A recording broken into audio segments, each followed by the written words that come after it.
Hi guys, कैसे हैं आप सब लोग। आई होप आप सब अच्छे होंगे। मैं भी बिल्कुल बढ़िया हूँ।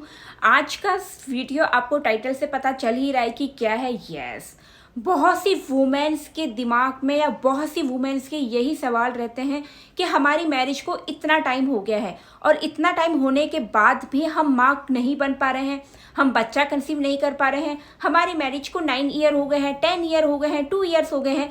ऐसे बहुत से सवाल आपके मन में भी रहते हैं।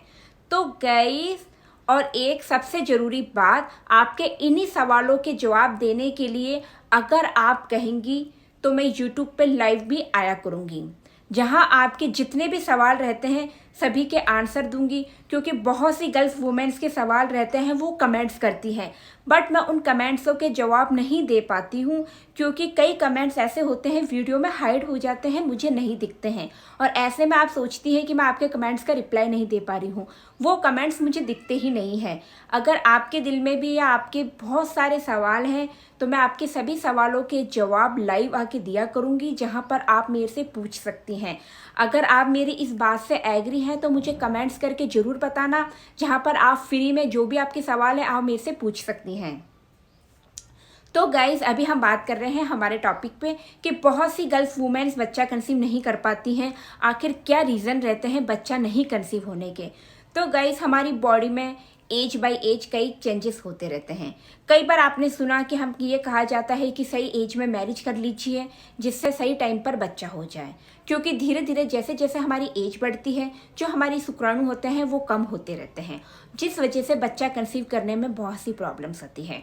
और कई गर्ल्स ऐसी होती हैं जिनकी एज कम होती है बट तब भी वो बच्चा कंसीव नहीं कर पाती हैं। उसका मेन रीज़न होता है पीसीओडी की प्रॉब्लम।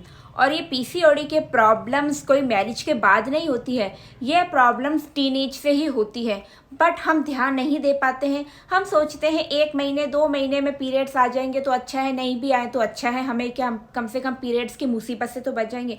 बट आगे जाके जब आप मैरिज हो जाती है, जब आप बच्चा कंसीव करती है, यही सारी प्रॉब्लम्स आपको आगे जाके फेस करनी पड़ती है, जिस वजह से आप माँ नहीं बन पाती हैं। सबसे पहले तो आपको अपने पीरियड्स को नॉर्मल करना होगा। जब तक आपके पीरियड्स नॉर्मल नहीं होंगे तब तक आप बच्चा कंसीव नहीं कर पाएंगी। आपको बच्चा कंसीव करने में बहुत प्रॉब्लम्स होगी और उसके लिए आप सिरप ले सकती हैं। मोस्टली आपने कई टैबलेटें ले ली हैं जो शॉर्ट टाइम पीरियड की होती है, जिसको लेने के बाद आपके पीरियड्स आ जाते हैं, फिर आप भूल जाती हैं। बट अगर आप चाहती हैं कि आपकी मैरिज के बाद किसी भी तरीके की प्रॉब्लम्स नहीं हो, आप इजीली बच्चा कंसीव कर सकें, तो आपको कम से कम हेमपुष्पा का 3 महीने का कोर्स आपको करना ही होगा। और किसी किसी गर्ल्स के पीरियड्स तो नॉर्मल रहते हैं, बट बहुत सी गर्ल्स के आपने सुना होगा कि पीरियड्स के टाइम बहुत ज़्यादा पेट में दर्द रहता है या बहुत ज़्यादा ही ब्लीडिंग आती है। और इतनी ब्लीडिंग आती है कि महीने में 2-2 बार ब्लीडिंग्स आ जाती है और इतने पैड चेंज करने पड़ते हैं। 8-8 10-10 दिन तक पीरियड्स आते ही रहते हैं। यही सेम प्रॉब्लम्स अगर आपके साथ भी हो रही है तो भी आप इस सिरप को लीजिए। और आपके अगर पीरियड्स कम आते हैं, रुक रुक के पीरियड्स आते हैं, एक पैड भी खराब नहीं होता है, तो भी आपको इस सिरप को लेनी है। और इस सिरप को आपको 4 मंथ तक कंटिन्यू लेना है।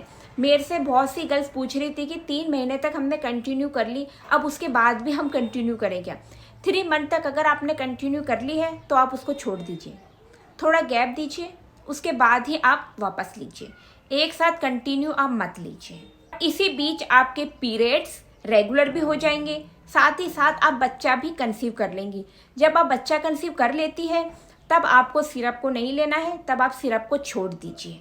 जब तक आप बच्चा कंसीव नहीं करती हैं 3 मंथ तक आपको सिरप को लेना ही लेना है।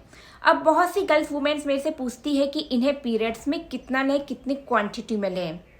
तो गाइस, अगर आपके पीरियड्स का जो ब्लड जो आपका फ्लो आता है वो अगर नॉर्मल आता है तो आपको पीरियड्स में इसको थोड़ा कम लेना है। मीन्स अगर आप 10 ml लेती हैं तो इसको आपको 5 ml कर देनी चाहिए, ज़्यादा नहीं लेनी है। और अगर आपके पीरियड्स बहुत कम आते हैं, रुक रुक के आते हैं, फ्लो बहुत कम है, तो आप 10 ml ही लीजिए जितना आप लेती हैं। और इसे आपको पानी में मिक्स करके लेना है, डायरेक्ट नहीं लेना है। मैं इतनी बार बोल चुकी हूँ कि डायरेक्ट नहीं लेना है। अगर आप इसे डायरेक्ट लेंगी तो आपको कब्ज की प्रॉब्लम्स हो सकती है, सर दर्द की प्रॉब्लम्स हो सकती है, जी मछली करना, घबराहट जैसी प्रॉब्लम्स हो सकती हैं, क्योंकि ये एक आयुर्वेदिक है और ये हीमोग्लोबिन के लेवल को बढ़ाती है, इसलिए आपको ये सब प्रॉब्लम्स हो सकती हैं। और इसको खाना खाने के आधे घंटे के बाद आपको लेना है और साथ में एक टैबलेट लेनी है। टैबलेट दिन में एक बार ही लेनी है, नाइट में नहीं लेनी है। नाइट में आपको सिर्फ सिरप लेनी है। इस तरीके से लीजिए। और कुछ भी आपके सवाल या जवाब है तो मुझे कमेंट्स करके ज़रूर बताना, मैं वो भी जवाब दूंगी। और अगर आप एग्री है मैं कि लाइव आऊँ, लाइव आके आपके सभी सवालों के जवाब दूँ, तो मैं एक दिन बना लूँगी, उस दिन मैं लाइव आऊँगी और उस दिन आपके सभी सवालों के जवाब दूँगी। मिलती हूँ।